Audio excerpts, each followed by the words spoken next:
என்னன்னா சுய விளம்பரத்துக்காக வாய்க்கு வந்ததெல்லாம் பேச வேணும். அதுதான் வடை பேச்சின்னு வச்சுக்கிற டைட்டில். நான் வடை போச்சுன்னு நான் சொல்லுவேன். ஸோ தவறுன்னு சொல்கிறாள். அவர் ஒருத்தவங்களுக்கு கொடுக்குறத அவர் தவறு சொல்கிறாருன்னா அவருக்கு அந்த தகுதி இருக்கான்னு பார்க்கணும். இவர் சொல்றதுக்கு இவருக்கு என்ன தகுதி சார் இருக்கு? அவரை பத்தி முழுசா தெரிஞ்சுக்கிட்டு பேசணும். சொல்றவங்களுக்கு நமக்கு தகுதி இருக்கான்னு அதை பார்த்து பேசணும். எங்க இந்த தகுதின்னு சொன்னாவே என்ன தகுதி வேணுமா? ஒரு அவார்டு கொடுக்கறதுக்கு எவரெஸ்ட் சிகரம் ஏறணுமா? இமயமலை ஏறணுமா? உயிரை பணைய வச்சுதுங்க. கரணம் தப்புனா மரணங்க. அவர் ஒரு இந்திய நாட்டுக்கு பெருமை தேடிட்டு இருந்து ஒரு கார் ரேஸ்ல கொடுத்துக்கிறாங்க. பத்மபூஷன் விருது சிவாஜி முதல் கொண்டு கமல் எல்லாருக்கும் இளையராஜா கூட வாங்கியிருக்கிறாப்பட. எங்க இந்த தகுதின்னு சொன்னாவே என்ன தகுதி வேணுமா? ஒரு அவார்டு கொடுக்கறதுக்கு எவரெஸ்ட் சிகரம் ஏறணுமா? இமயமலை ஏறணுமா? உயிரை பணைய வச்சுதுங்க. கரணம் தப்புனா மரணங்க. நான் சொல்றது புரியுதா? பைக்கில் போனான்னா கார்ல போனான்னா விபத்து விபத்து தானே. அப்படி மீறி அந்த விபத்து நடந்து திருப்பி பயணிச்சு 3வது இடத்த வந்துக்கிறேன்னா அது மத்திய அரசு அவமதிக்கிற மாதிரி தானே இருக்குது. நான் சொல்றது புரியுதுங்களா? இது மாநில அரசு கொடுக்கலுங்க இந்த அவார்டு. மத்திய அரசு பார்த்து கொடுத்து அதுக்கு ஒரு கமிட்டி இருக்குது. அதே மாதிரி பாரம்பரியா ஒரு பைக்கு கார் ஓட்டுறவரு புரியுதா? சொல்ல பாரம்பரியம்னு ஒண்ணு இருக்குது இல்ல.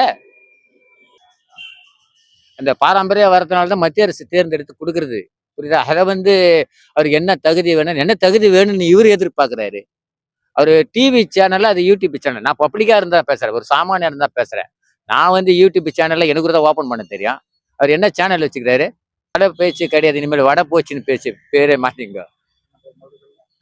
வடை போச்சு நீங்க வடை பேச்சின்னு வச்சுக்கிற டைட்டில். நான் வடை போச்சுன்னு நான் சொல்லுவேன். அவ்வளவுதான். வடை கூட வச்சா கூட காக்கா தூக்கி போகுதா இல்லையா? அமாவாசைக்கு வைக்கிறாங்க புரியுதா? நான் கூட ஒரு மெதுவோட வாங்கி தூக்கி போட்டா 4 காக்கா வரும். அது மாதிரி தான் டைட்டிலே சரியில்லை இது புரியுதுங்களா? எனக்கு தான் யூடியூப் ஓப்பன் பண்ண தெரியும். நான் மசாலோட பேர் வைக்கிட்டா? மசாலோட பேர் வைக்கிட்டா? அதாவது தவறு அது. ஒருத்தர் வாழ்த்துறது தனிப்பட்ட முறையிலும் வாழ்த்தலாம், சோசியல் மீடியா மூலியம் வாழ்த்தலாம், எப்படி வேணா வாழ்த்தலாம் அது. ஆனால் இது மாதிரி என்ன தகுதினா என்ன தகுதி அவரு எதிர்பார்க்கறாருன்னு நான் கேள்வி கேட்குறேன். என்ன வேணும் தகுதி சொல்லுங்க. நீங்க என்ன தகுதி வேணும் அஜித்துக்கு? என்ன பண்ணா மத்திய அரசால கொடுப்பாங்க, கௌரவிப்பாங்கன்னு நீங்க சொல்லுங்க. வேற ஒன்றும் இல்லை. அது நீங்க தான் சோசியல் மீடியா தான் அதுக்கு பதில் சொல்லணுமா? இல்லை அஜித் அவருக்கு என்ன உலகத்துல பயங்கரமான ஆயுதம் நாக்கு. நாக்கு என்ன பண்ணா எப்படி வேணா பேசத்தானே சொல்ல. அதை தான் நினைச்சுக்கேன் நான். அதுதான் தலைவரே பாட்டார்ல, உலகத்திலே பயங்கரமான ஆயுதம் எது, நிலை தெரியாத நயவஞ்சகரின் நாக்கு தான் அது. அவரே பாடிக்கிறாருல. ஏன் அவர் வரணும்னு நினைக்கிறாரா? பப்ளிக்ல தொடர்பு இருக்குன்னு நினைக்கிறாரா? மக்களோட மக்களா கலக்கணும்னு இருக்கிறாரா? அப்படி பார்த்தா அவர் வெளியே வந்தாருன்னா அரசியல்வாதி தான் அவர் வீட்டுக்கு போக ஆரம்பிப்பாங்க. அதுதான் உண்மை நடக்கும். கரெக்டுங்களா நான் சொல்றது? அதானே உண்மை நடக்கா? விமர்சனத்துக்கு பிறந்தவரோ, எல்லாரும் விமர்சனம் பண்றதுக்கு பிறந்தவரோ, அது ஒரு கேரக்டரா இருக்கலாம். அவங்க தனிப்பட்ட இவங்களெல்லாம் விமர்சனம் பண்ணி நம்ம உட்காந்து கிடக்கணும். இதை தவிர நம்மளுக்கு வேற வழியே இல்லை. அதாவது வாழ்த்து வர சேனல் ஒன்று இருக்கும், விமர்சனம் பண்ற சேனல் ஒன்று இருக்குது இல்லை. அது மாதிரி அவர் ஒரு யூடியூப் பண்ணி விமர்சனம் பண்ணினே நம்ம இருப்போம். அதுதானே உண்மை. வாழ்த்து வேண்டிய சேனல்லாம் நிறைய இருக்குது இல்லை. உங்களை மாதிரி யூடியூப்ல நிறைய வாழ்த்த வேண்டிய சேனல் இருக்குது. அதெல்லாம் எல்லாத்துக்குமே நாக்கு தாங்க. வாழ்த்த வந்தாலும் சரி, ஒருத்தனை வேதனை படுத்தினாலும் சரி, எல்லாத்துக்கும் யூடியூப் தான். அவர் ஒரு யூடியூப் வச்சிருக்கிறாரு, அவ்வளவுதான். சார், திரையுலகத்துல தன்னுடைய சொந்த முயற்சியால மேல சாதிச்ச ஒரு நபர் தான் நடிகர் அஜித்குமார் சார். புரியுதுங்களா? அவரை பத்தி தெரியாத நபரும் கிடையாது, தெரியாதவங்களும் தெரிஞ்சுக்கிட்டாங்க அவர் எப்படி கடுமையா வந்தாரு, எந்த பின்புலனும் இல்லாம வந்தாருன்றத எல்லாருமே அறிந்த ஒரு உண்மைதான். இப்போ பாத்தீங்கன்னா இந்தியாவிலேயே எல்லாரையும் திரும்பி பார்க்குற அளவுக்கு துபாயில போயிட்டு கார் ரேஸ்ல 3வது பரிசு அடிச்சுட்டு வந்தாரு. இது ஒன்றும் சாதாரண விஷயம் கிடையாது, மற்ற பந்தயங்கள் மாதிரி கிடையாது. அது அவர் உயிரியே தியாகம் பண்ணிட்டு அந்த பரிசை இந்த இந்தியாவுக்கு அவர் அர்ப்பணம் பண்ணியிருக்காரு. புரியுதுங்களா? இப்போ ஒரு சாரை பத்தி அவர் விமர்சனம் பண்ணியிருக்காருல்ல, அவர் என்ன சாதனை பண்ணியிருக்காரு? அவருக்கு பரிந்துரை பண்ணணுமா இந்த விருதுக்கு? சொல்லுங்க. ஒருத்தவங்க இந்த மாதிரி ஊக்குவிக்கிறத பேச்சை தவிர்த்துட்டு அநாகரிகமான பேச்சு பேசினா ஒருத்தவங்க சாதிக்கிறவங்களுக்கு கூட சாதிக்க கூடாது என்ற எண்ணம் வர மாதிரி இருக்குது.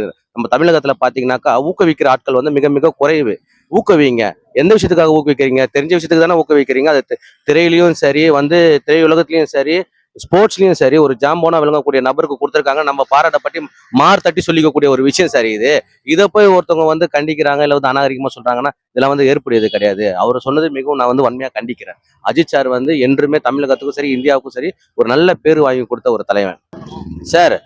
ஒரு நிகழ்ச்சின்னு எடுத்துக்கிட்டா first prize, second prize, third prize, அதுக்குள்ள வரதே பெரிய சாதனை இல்ல, ஒரு சாதனை தானே அது. மற்றவங்களும் யாரும் வரலையா? அதை இப்படி பேசக்கூடாது இல்ல சார். ஒரு நிகழ்ச்சியில வந்து இல்லாத ஒரு தேர்ந்தெடுக்கப்படாத ஒரு நபருக்கோ அல்லது வந்து இவருக்கு இந்த விருதே வழங்கக்கூடாதுன்ற நபருக்கு கொடுத்தா பரவாயில்ல. அந்த போட்டியில கலந்துக்கிட்டு அதிகாரப்பூர்வமா அளிக்கக்கூடிய அந்த 3வது பரிசை தட்டி கொண்டு வந்திருக்கிறாரு. இந்திய நாட்டுக்கு பெருமை சேர்த்திருக்காரு சார். அவரு இந்திய கொடியை எடுத்துட்டு வரும்போது பாத்தீங்கல்ல, ஜனத்தை பாத்தீங்கல்ல, நம்ம தமிழ்நாட்டு மக்கள் அங்க இருந்தாங்க, எல்லாரும் எல்லா மாநிலத்திலும் இருந்தாங்க, வெளிநாட்டு ஆளுநரும் இருந்தாங்க. என்ன ஒரு சந்தோஷம் சார். அவருடைய முகத்துல அந்த குழந்தை புன்னகையை பாத்தீங்களா? இதை விட வேற என்ன சார் வேணும் ஒரு தமிழனுக்கு? சொல்லுங்க. கண்டிப்பாக அவரை பொறுத்தவரை தகுதியானவர். கண்டிப்பாக அவரை பொறுத்தவரை ஒரு தகுதியான ஆள் தான். ஏன்னா எல்லாத்துலேயும் அவர் வந்து சிறந்து விளங்குறாரு. ஒரு நல்ல மனிதனா, ஒரு ஃபேமிலி ரன் பண்ணுறதுலேருந்து அவர் அடுத்தடுத்த நம்ம சினிமாலேருந்து வேறு யாரையும் ஒரு குறை சொல்கிறது இது சொல்கிறதே கிடையாது. நடித்தோமா, நம்ம வேலையை பார்த்தோமா, இருக்கமான்னு சொல்கிறது. நம்ம அவங்களோட ரசிகர்கள் கூட அவர் பேனர் வைங்க, பால் ஊத்துறன்னு சொல்கிறது கிடையாது. உங்கள் குடும்பத்தை பாருங்கள், உங்கள் அப்பா அம்மா கவனிங்க, நல்லா வாழுங்க அப்படின்றது தான் அவரோட ஒரு இது. அதனால் அவர் ரசிகர் மன்றத்தை வச்சு பேக்ட்ராப்லேயோ பெருசாக தன் சுயநலத்துக்காக இயங்குற ஆள் கிடையாது. அது மட்டும் இல்லாமல் ரேஸ் நமக்கு பிடிச்சதை பண்ணுறோன்ட்டு ரேஸுக்கும் சரி நம்ம தமிழ்நாட்டுக்கோ நம்ம இந்தியாவுக்கோ ஒரு பெரிய ஒரு பேரை வாங்கி கொடுத்துருக்காரு. நம்ம ஆர்டிஸ்ட்டுங்களே நடிகர் ஆக்டிங்லேயே யாருமே இந்த மாதிரி ஒரு விஷயத்தில் பண்ண மாட்டாங்க. நடித்தம்மா பணம் வந்ததா அப்படியே இருப்பாங்க. பெருசாக தன்னோட ஆடம்பர ஒரு விஷயத்துக்காக பண்ணிகிட்டு இருப்பாங்க. ஸோ இவர் அதையும் தாண்டி அவர் பிடிச்சதுக்காக பண்ணி அது பெருமை வாய்ந்ததெல்லாம் ஒரு பெரிய விஷயம். அதெல்லாம் நல்லா பேசணும். ஸோ பத்ம விருது அவங்களுக்கு கொடுத்துருக்காங்கன்ற போது அதெல்லாம் ஏற்றுக்கலாம். ஏன்னா நிறைய விஷயம் நன்மை செஞ்சுருக்கிறாரு. பண்ணலாம். ஒன்றும் அவர் கொடுக்கக்கூடிய ஒருத்து தான். அதெல்லாம் ஒன்று இல்லை, அதை வந்து தவறுன்னு ஒருத்தர் சொல்லியிருக்காரு. அதை பற்றி என்ன நினைக்கிறீங்க? ஸோ தவறுன்னு சொல்கிறாள். அவர் ஒருத்தவங்களுக்கு கொடுக்குறத அவர் தவறு சொல்கிறாருன்னா அவருக்கு அந்த தகுதி இருக்கான்னு அதை பார்க்கணும்.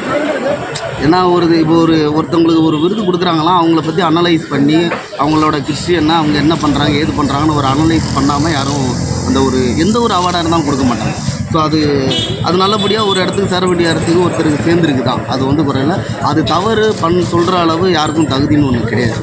அது அவருக்கும் அந்த தகுதி இருக்கான்னு பார்க்கலாம். ஸோ அவர் தப்பாக பேசுகிறன்றதுக்காக இது ஒரு இது இல்லை. நான் நார்மலாக உள்ளதை சொல்கிறேன். வேறு சார், பேசுறவங்களுடைய நிலைமை என்னன்னு பாத்தீங்களா? ஒருத்தர் வந்து சாதிச்சுட்டு அவருடைய கடுமையான முயற்சி எடுத்துட்டு அவருடைய வாழ்க்கையில பல போராட்டங்களை முன்னெடுத்து தான் வராங்க. இது வந்து சர்வசாதாரணமா பாக்குற ஒரு நொடியில சொல்லிட்டு போற விஷயம் கிடையாது.